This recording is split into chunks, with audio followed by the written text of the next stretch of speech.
নমস্কার, আমি নিত্যানন্দ সূত্রধর, সহকারী প্রধান শিক্ষক, north Bengal paper mills high school, Pakshi, Pabna. আমি এখন এসেছি অষ্টম শ্রেণী গণিত 2.1 অনুশীলনী এর 15 থেকে 18 নং প্রশ্নের সমাধান নিয়ে। তো 15 নং প্রশ্নে কি বলছে দেখো, রড্রিক্স গোমেজ 3 বছরের জন্য 10,000 টাকা এবং 4 বছরের জন্য 15,000 টাকা ব্যাংক থেকে ঋণ নিয়ে মোট 9,900 টাকা মুনাফা দেন। উভয় ক্ষেত্রে মুনাফার হার সমান হলে মুনাফার হার নির্ণয় করো। সমাধান, ধরি মুনাফার হার x%। তাহলে 100 টাকা 1 বছরের মুনাফা x টাকা, 1 টাকা 1 বছরের মুনাফা x/100 টাকা, আর 10,000 টাকা 3 বছরের মুনাফা x গুণন 3 গুণন 10,000 ডিভাইড বাই 100। এই শূন্য এই শূন্য এই শূন্য এই শূন্য কেটে গেল। তাহলে থাকলো 300x, গুণ করলে 300x। আবার 100 টাকা 1 বছরের মুনাফা x টাকা, 1 টাকা 1 বছরের মুনাফা 1 টাকা 1 বছরের মুনাফা x/100 টাকা, আর 15,000 টাকা 4 বছরের মুনাফা x গুণন 15 গুণন 4,000 ডিভাইড বাই 100। এই শূন্য এই শূন্য এই শূন্য এই শূন্য কেটে গেল, গুণ করলে 600x। তাহলে মোট মুনাফা আসলো 300x আর 600x।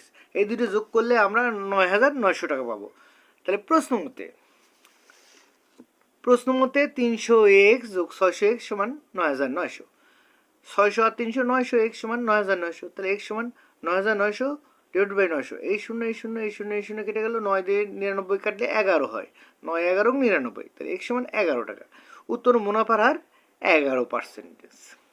একই হার মুনাফায় কোনো আসল 6 বছরে মুনাফা আসলে দ্বিগুণ হলে কত বছরে তা মুনাফা আসলে 3 গুণ হবে। সমাধান, মনে করি মূলধন p সমান 100 টাকা। তাহলে মুনাফা আসল 100 গুণন 2 200 টাকা। তাহলে 6 বছরে মুনাফা 200 বিয়োগ 100 100 টাকা। মুনাফা আসলে 3 গুণ হলে মুনাফা আসল 100 গুণন 3 300 টাকা।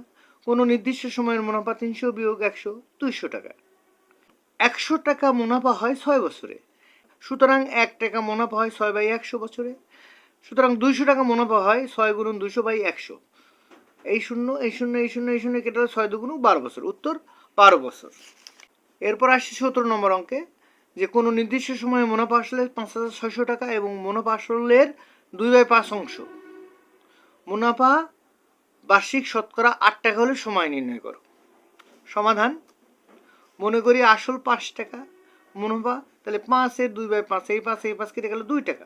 তাহলে মুনাফা আসল সমান 5 যোগ 2 সমান 7 টাকা।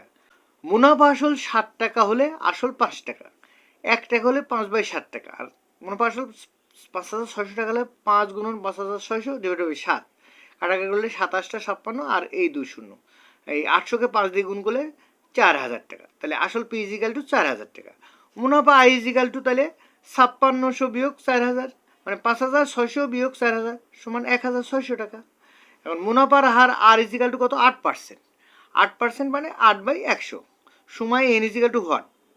আমরা জানি PRN = I, n = I/PR। I সমান 1,600 ডিভাইড বাই p সমান 4,000 গুণন r সমান 8/100। এই শূন্য এই শূন্য এই শূন্য এই শূন্য কেটে গেল। তাহলে উপরে থাকলো 1,600 আর নিচে থাকলো 40 গুণন 8। এই শূন্য আর এই শূন্য কেটে গেল। 8 দিয়ে 160 কাটলে 20, 8 2 16, 0 করতে 0, আর 4 দিয়ে 20 কাটলে 5 সমান 5 বছর। উত্তর 5 বছর। এরপর আসছি 18 নম্বর অঙ্কে, যে জামিল সাহেব পেনশনের টাকা পেয়ে 10 লাখ টাকা 3 মাস অন্তর মুনাফা ভিত্তিক 5 বছর মেয়াদি পেনশনার সঞ্চয়পত্র কিনলেন। বার্ষিক মুনাফা 12% হলে তিনি প্রথম কিস্তিতে অর্থাৎ প্রথম 3 মাস পর কত মুনাফা পাবেন? সমাধান, দেওয়া আছে মূলধন p = 10 লাখ টাকা, একক দশক শতক হাজার অযুত লাখ, এই 10 লাখ টাকা।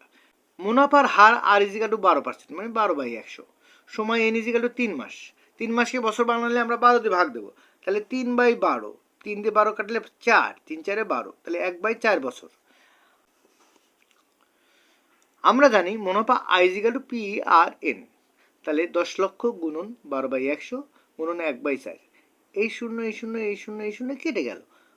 4 দিয়ে 12 কাটলে 3, 3 দিয়ে 10,000 গুণ করলে 30,000 টাকা। উত্তর, 3 মাস পর 30,000 টাকা মুনাফা পাবেন। এই ছিল এখনকার মতো ক্লাস। তোমাদের যদি ক্লাসটা ভালো লাগে তবে সবাই লাইক, কমেন্ট, শেয়ার ও সাবস্ক্রাইব করে পাশে থেকো। ধন্যবাদ সবাইকে।